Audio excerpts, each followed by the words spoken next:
राधे राधे। आपको आज केजरीवाल और बहुत सारे नेता लोगों के बारे में आप लोगों से बात करेंगे। तो चलिए हम अपने टॉपिक पे चलते हैं। दोस्तों, तारीख थी 28 दिसंबर, साल था 2013 और जगह थी दिल्ली का रामलीला मैदान। यह वह दिन था जब कुछ महीने पुराने आम आदमी पार्टी के नेता अरविंद केजरीवाल ने मुख्यमंत्री पद की शपथ ली थी।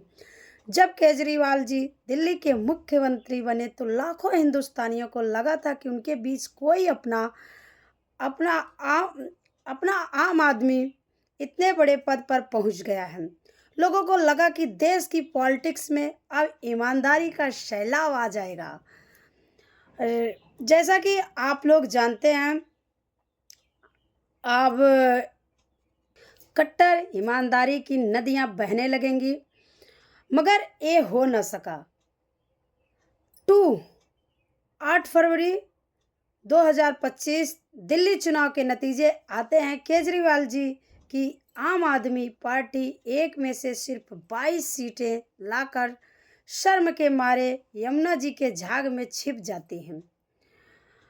कभी डोनाल्ड ट्रंप को भी चुनौती देने वाले केजरीवाल जी खुद अपनी नई दिल्ली की सीट पर ही चले जाते हैं। वह खुद ही नहीं हारते बल्कि उनके सारे चेले चपा भी निपटा दिए जाते हैं। केजरीवाल के हारते ही माएँ ऐसे खुश हो रही थी जैसे उनके बेरोजगार लौंडे की नौकरी लग चुकी हो।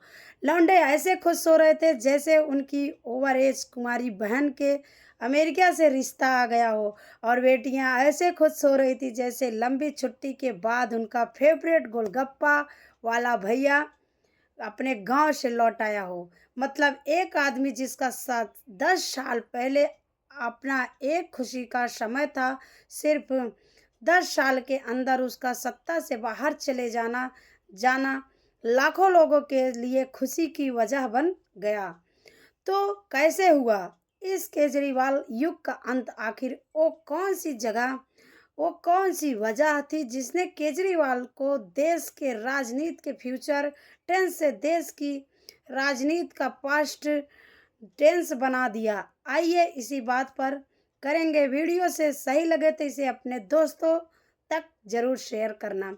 वेलकम दोस्तों। बशीर भद्र साहब का एक मशहूर शेर है, कुछ तो मजबूरियां रही होंगी, यूं ही बेवफा नहीं होता है। कुछ साल पहले तक दिल्ली की 70 में 67 और 62 सीटें लाने वाली आम आदमी पार्टी को अगर आज दिल्ली में 25 सीटें भी नहीं मिली तो उसकी कुछ तो वजह रही होगी। ऐसे ही दिल्ली वालों ने उनकी ये गत नहीं की और केजरीवाल जी और उनकी पार्टी की हार ही सबसे बड़ी वजह रही है। दोस्तों की पॉलिटिक्स में आने से पहले वो जिन जिन बातों का विरोध करते थे, पॉलिटिक्स में यानी सत्ता में यानी पावर में आते ही उन्होंने हर उस एक बात की माला बनवा कर उसे अपने गले से लगा लिया। केजरीवाल मुख्यमंत्री के सरकारी बंगले में रहने के खिलाफ थे, लेकिन खुद मुख्यमंत्री बनते ही उन्होंने अपना बंगला इतना आलीशान बना लिया कि उस बंगले के सामने दुबई का शेख का महल भी धारावी की छुग्गी लगने लगा। सही बात है। सत्ता में आने से पहले केजरीवाल जी भी वे आईपीएस सिक्योरिटी के खिलाफ थे, मगर खुद सीएम बनते उनकी सिक्योरिटी इतनी टाइट हो गई जितना टाइट तो कभी मान साहब भी नहीं हुए होंगे।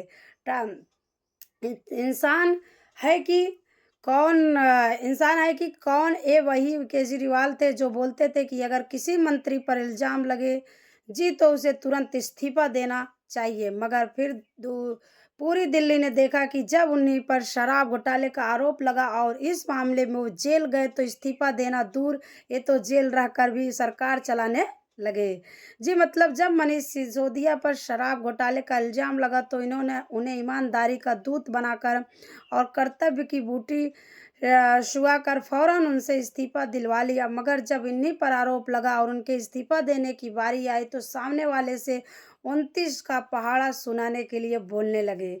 समझ रहे? तो मतलब पॉलिटिक्स में आने से पहले वे जिस जिस चीज़ का विरोध करते थे, 10 साल मुख्यमंत्री रहने के दौरान उन्होंने उस पर बुराई का शो पीस कर बनाकर अपने घर में सजा लिया।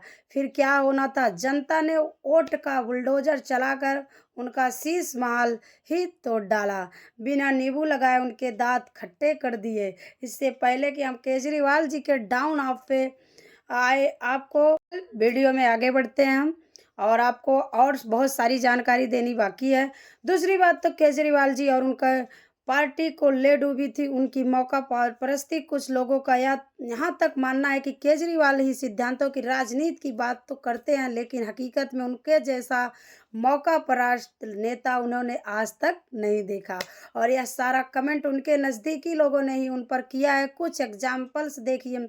2011 से 2012 में केजरीवाल ने अन्ना हजारे की लीडरशिप में उस वक्त की कांग्रेस सरकार के खिलाफ आंदोलन चलाया था।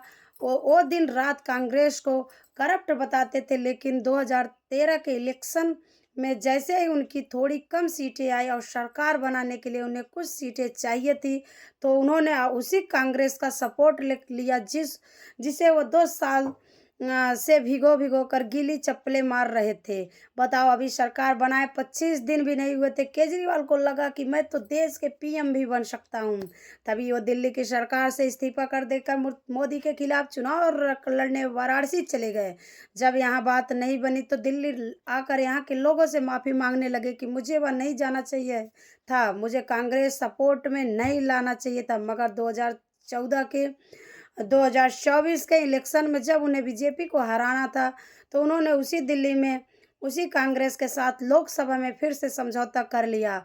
मगर जब लोकसभा में ईडी गठन बंधन के सरकार नहीं बनी, तो उसके फौरन अब बाद आम आदमी पार्टी के मंत्री गोपाल राय ने प्रेस कॉन्फ्रेंस करके कहा कि हमारा कांग्रेस से गठबंधन सिर्फ सेंटर के लेवल पे था, स्टेट में तो हम अकेले लड़ेंगे। फिर हरियाणा के टाइम क्या हुआ सबने देखा।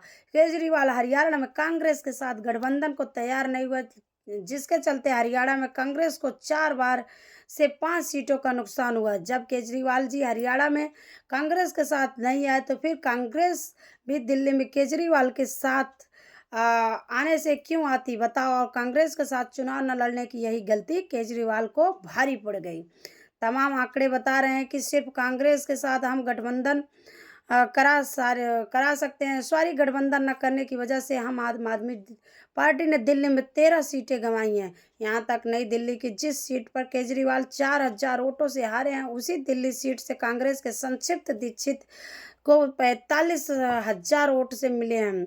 आप सोचिए, अगर केजरीवाल ने लोकसभा चुनाव के बाद अकेले लड़ने की मौका परस्ती न दिखाई होती, तो हरियाणा में कांग्रेस के साथ लड़े होते, साथ में मिलकर खड़े होते, तो कांग्रेस भी दिल्ली में उन्हें सपोर्ट करती और वो तीसरी बार भी सरकार बना सकते थे। मगर उनके मौका परस्ती उन्हीं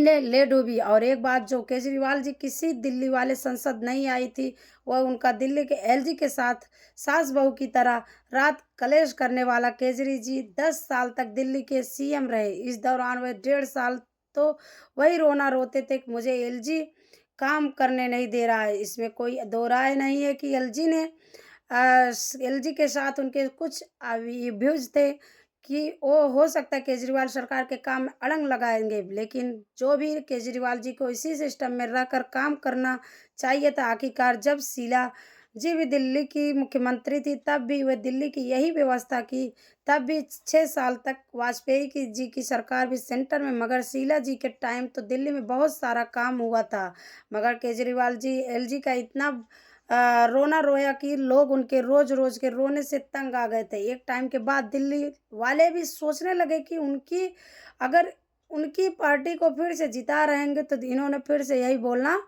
कि मुझे तो काम करने नहीं दे रहा है, इससे अच्छा या उस पार्टी को ले आओ जो कम से कम ये बात तो नहीं बोलेगी और दिल्ली में काम करेगी। हमारी समझ से केजरीवाल जी को एलजी वाले मुद्दे को सिस्टम मानकर एक्सेप्ट कर लेना चाहिए था, और जो भी उनके पास राइट्स थे उसमें रहकर काम करते रहते। उनकी रोज रोज की शिकायतों ने सबको झिला दिया था। भाई साहब, इन 10 सालों में लोगों की भी यह समझ में आ गया था केजरीवाल जी पॉलिटिक्स क्या है। कभी वो खुद को मुसलमानों का हमदर्द जताने के लिए दिल्ली दंगों के आरोपियों को भी टिकट दे देते हैं, दूसरी तरफ वो धारा 370 को हटाने का भी समर्थन भी करते थे रहे। एक तरफ उन्होंने दिल्ली में हनुमान चालीसा का पाठ करवा कर राम मंदिर की प्राण प्रतिष्ठा के दिन दिल्ली में डमी राम मंदिर बनाकर वहां पूजा की, तो दूसरी तरफ उन्होंने भड़काऊ बयान देने वाली अपनी ही पार्टी के अमानतुल्लाह खान के खिलाफ कोई कार्यवाही भी नहीं की। एक तरफ केजरीवाल सॉफ्ट हिंदुओं की पॉलिटिक्स भी करते हैं, दूसरी तरफ इन्हीं के नेताओं ने शाहीन बाग के आंदोलन को जनता का आंदोलन भी बता डाला। इन लोगों ने कभी खुलकर सीएनसीआर का समर्थन नहीं किया, लेकिन सबसे बुरी बात तो आज इस देश का हर नागरिक नहीं भूला है दोस्तों के जब दिल्ली विधानसभा में कश्मीर फाइल्स का एक जिक्र था, उस फिल्म की बात तो रही, तो केजरीवाल ने कहा कि आप इस फिल्म पर कोर्ट पर क्यों नहीं डाल देते। और तब विधानसभा में उन्हीं पार्टी के कुछ लोग ठहाके लगा के हंस रहे थे। बहुत सारे लोगों को लगा कि ऐसा बोलकर केजरीवाल उनके विधायक कश्मीरी पंडितों पर बनी फिल्म का मजाक उड़ा रहे हैं। कुछ लोग तो यहाँ तक के कहते हैं कश्मीर फाइल्स को लेकर किया गया मजाक कि केजरीवाल जी की पार्टी पर भारी पड़ा। कुल मिलाकर दिल्ली का मुख्यमंत्री बनने के बाद केजरीवाल जी के पास पूरा मौका था कि वह अपने हर वादे को यहाँ लागू करते, चुपचाप दिल्ली पर फोकस करते, मगर उन्हें बड़ी जल्दी थी कि मैं पूरे देश में छा जाऊं। उन्हें हर वक्त को विक्टिम दिखाने की आदत पड़ गई थी, ऐसा विक्टिम जिसके पीछे सारी दुनिया पड़ी है। बस जैसे तैसे अपनी राजनीति को आगे बढ़ाने में लगे थे, फिर चाहे उसके लिए उन्हें लालू यादव और शरद पवार के साथ ही क्यों न हाथ मिलाना पड़े, जिन्हें एक टाइम पर वह सबसे बड़ा भ्रष्ट नेता कहते थे, बताते थे। वैसे वोट बैंक पॉलिटिक्स के लिए एक दिन खुद को कट्टर हिंदू बताते थे और अगली सुबह उन्हें लगता था कि नहीं तो वो मुसलमानों के सबसे बड़े हमदर्द हैं। एक वक्त था कि सरकारें सुरक्षा एजेंसी को काम करने नहीं देती, मगर खुद जब ईडी के लोग उनसे पूछताछ करना चाहते तो उन्होंने कई हफ्तों तक उन्हें टाइम भी नहीं दिया। और इन सब बातों से जब दिल्ली की जनता पक गई तो उन्होंने आम आदमी पार्टी को तो छोड़ो, खुद के केजरीवाल जी की उनकी सीट से जीतने नहीं दिया। मतलब एक शख्स जो राजनीति में आने के बाद देश के पीएम का बनने का सपना देखा था, जिसकी पार्टी ने दो चुनाव में दिल्ली की 90 सीटें जाती थी, आखिरकार उस पार्टी का टॉप नेता अपनी ही विधानसभा सीट नहीं जीत पाया। इसके बाद शायद ये बताने की ज़रूरत नहीं कि दोस्तों कि यह हम सिर्फ आम आदमी पार्टी की हार नहीं है, ये हार सिर्फ एक रूलिंग पार्टी की है नहीं, बल्कि उस आदमी की हार है जिसने सत्ता में आने के बाद अपने रंग बदले, अपना ढंग बदला, अपनी सियासत बदली और इतना सब बदलते बदलते तो खुद ही पूरी तरीके में बदल गए और आखिर में बिल्कुल उन लोगों जैसे ही उन हो गए जिनका वे एक टाइम पर विरोध किया करते थे।